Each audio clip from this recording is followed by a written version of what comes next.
Hello everyone, Nathaniel Gavronski here on my continuation of the full Grassley. I am in the beautiful city of Glenwood, Iowa in Mills County in the southwest part of the state. Now, Glenwood was founded in 1848 by the Mormons who were traveling westward out of Missouri and Illinois. They founded the city and named it after Liberius Coons, and they called it Coonsville. Now, unfortunately, the Mormons weren't really welcomed in most places that they traveled to, and this is the site of a large anti-Mormon mob. They ended up pushing the Mormons further westward into their trek towards what is now Salt Lake City, Utah. After the Mormons had vacated, the town was renamed Glenwood after a Presbyterian pastor named Glenn Wood. That was in 1853. By this time, it had already become the county seat of Mills County.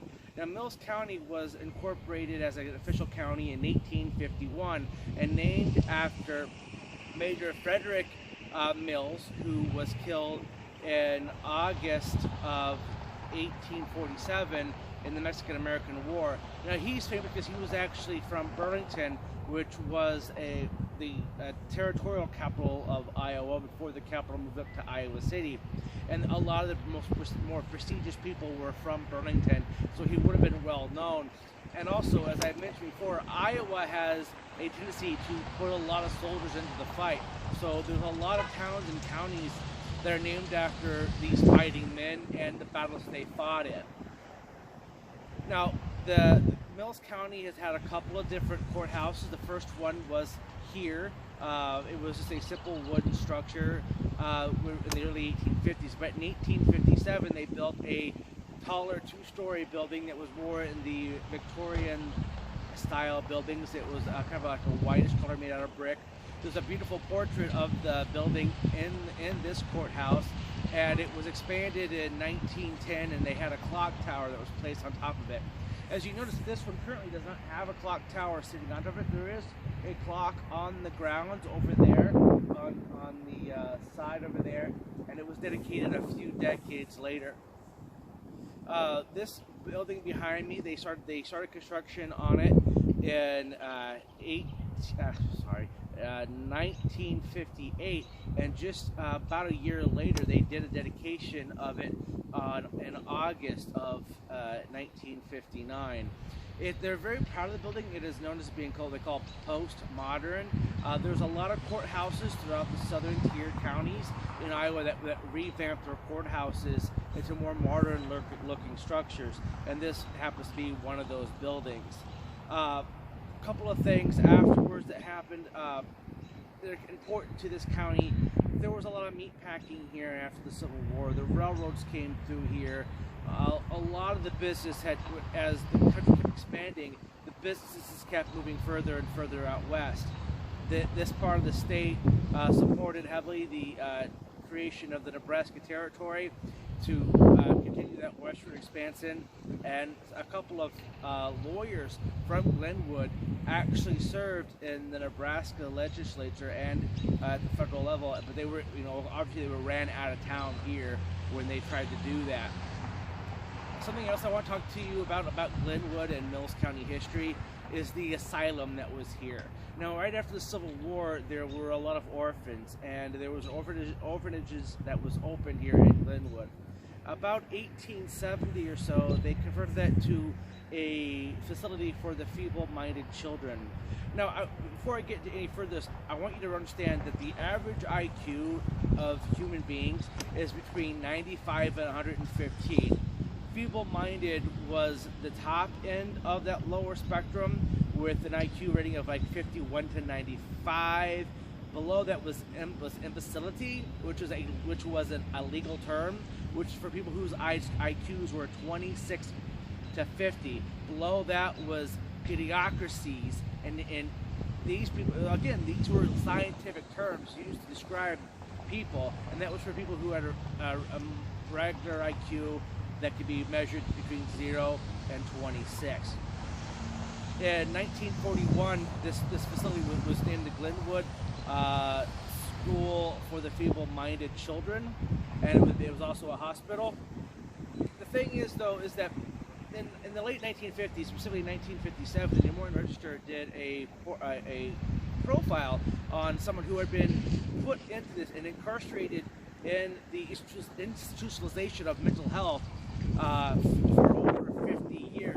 His name was Mayo Bucker, I believe, and he had an IQ of 120, which is a little bit above the average, but because he was awkward and weird, they just assumed that he was mentally incapable of sustaining himself in a civilized manner.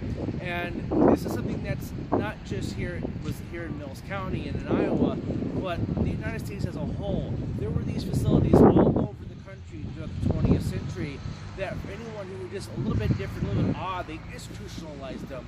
Some of the greatest, most brilliant minds in American history have been squandered because sometimes people with higher IQs do tend to be more awkward and a little bit on the weird side. And we have squandered a lot of mental resources that we could have used to make this society better because of our own beliefs that people who are different must be somehow inferior. This is something that's plaguing Iowa currently with facilities around the state that were designed to house and take care of people who were deemed mentally somewhat incompetent, where they've done experiments on them. Here in Glenwood, they were working on eugenics. They were forcefully sterilizing people who they deemed unworthy of having children. Again, this is not just an Iowa-centric problem, but it is something I can showcase about Glenwood, and the people of Glenwood can talk about. You know, there are people here are from here that had to suffer from what happened to those people in that facility, and I want it to be a learning experience. The whole point of the full Grassley tour that I'm doing here in Iowa is so we can learn from our history and make ourselves better for it. Not everything about us is going to be great and awesome, but what we've made our mistakes in, we can learn from and we can improve upon. What we have been doing with people who are mentally challenged, I think, is a great stain on our country. And especially with how we decided how we were going to cure them of their ailments by overly medication, shock therapy, different types of conversions, just because someone was born with a little bit different way of thinking. Just because someone has a high IQ doesn't actually make them any better of a person. If you really want to think about it, a high IQ only allows someone to come up with the wrong answer faster. There's a lot more that goes into greater and a wide range intelligence other than the IQ, or how much knowledge someone obtains, or paper that says they have attained some higher degree. Sometimes the smartest people in our history have had very little to no education, and they have been some of the most successful people in the Congress, the Senate, the presidency, and our U.S. and corporate boards of directors, and some of our greatest minds and creations of people who were basically illiterate, basically had very little education and schooling, and were deemed to be outcast. And I think this is actually one of the greatest things about the United States and about Iowa in general, is that there have been a lot of these people who have been very successful in Iowa and across the country because of their differences. And as Iowa is dealing with this problem currently, I hope that we can look at how we used to see people in the early 20th century and the mid 20th century, and how we were wrong then, and make sure we don't try to make those same assumptions today. And I think that Glenwood and Mills County is a great example of how we can, because someone from the outside can look in, we can spot the differences that we need to work on. And that's why I wanted to talk about this in this video. But Mills County, the city square, is actually very, very full. There's not very many empty buildings. Some city squares are pretty desolate, but this place seems pretty lively. It's the typical half-block roads around the county courthouse. It's pretty full. I actually was at a meeting earlier today at this really nice pizza place.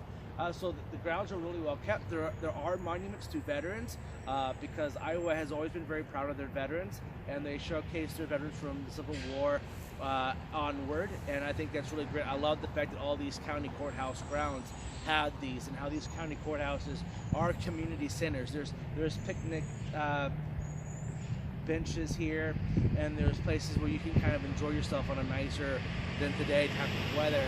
And I think that's something about these county facilities that are community events that are kind of de facto. In fact, actually the older courthouse here, their courtroom was basically a community center when it wasn't being used for court.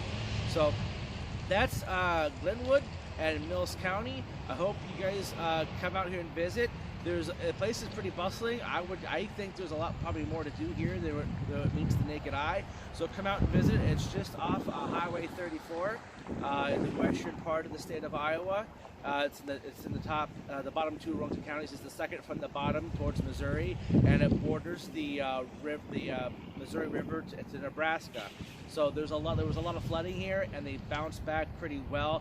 Shows a good testament of how good the people here in Mills County are. And I congratulate you for being really good at getting things going for yourselves. That's a good spirit of what makes people here in Iowa so hardy and so successful, is that they can get things done way faster than most other places. So until next time, stay healthy, stay wealthy, stay wise, and as always, stay classy, Iowa.